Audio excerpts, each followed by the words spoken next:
Sarah Ferguson insists she was already a grandma before Princess Eugenie's baby August.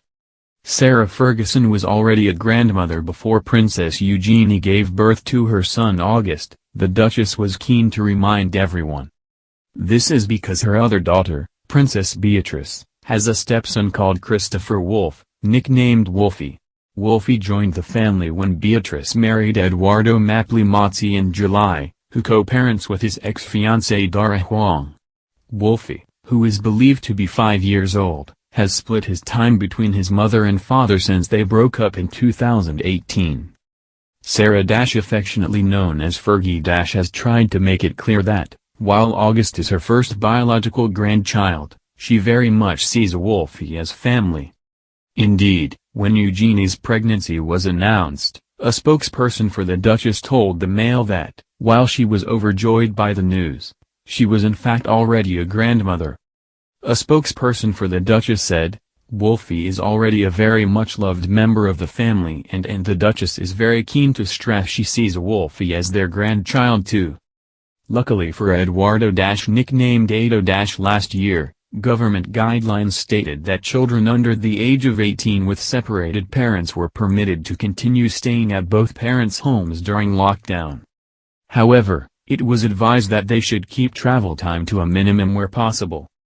Edo, 37, is a millionaire property developer with Italian nobility heritage. He was previously engaged to Dara, an American Harvard-educated architect, before their split 4 years ago.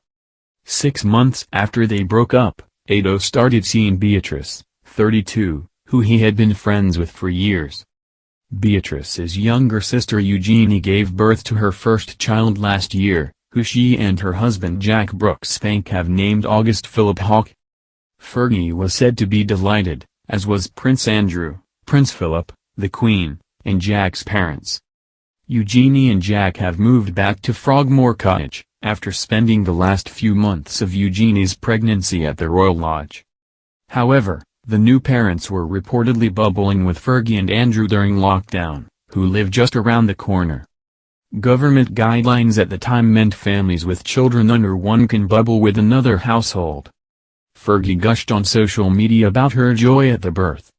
She said, "As grandparents, the Duke and I are thrilled and blessed at the arrival of our grandson August Philip Hawke Brooksbank. He is a beautiful blessing and bringer of such love and joy to our family.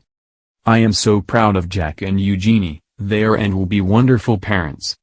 ITV has previously broadcast a documentary about the Duchess of York's former royal dresser, Jane Andrews, who was convicted of murdering her boyfriend 21 years ago.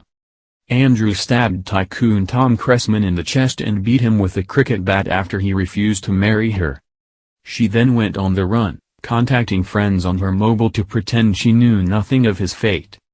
Andrews, who worked for Fergie between 1988 and 1997, was convicted in 2001 and served 14 years in prison, before being released by a parole board in 2015. At the time of her conviction, the jury rejected her claims of abuse at the hands of her boyfriend when she said she woke up to find him trying to rape her.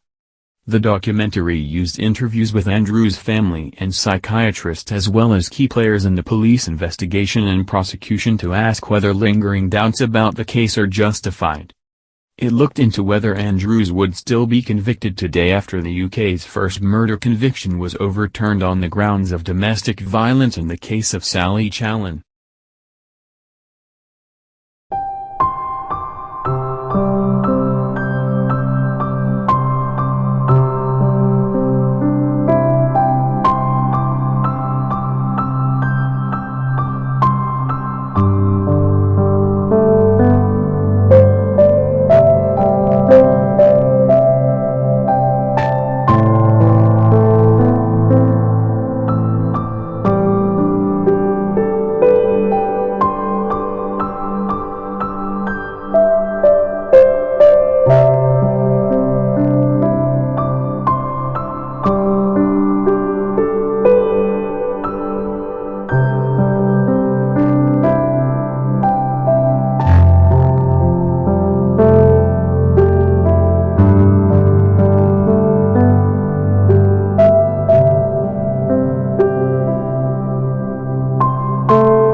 when she said she woke up to find him trying to rape her.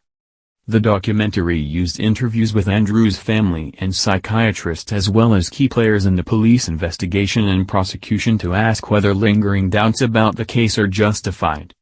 It looked into whether Andrews would still be convicted today after the UK's first murder conviction was overturned on the grounds of domestic violence in the case of Sally Challen.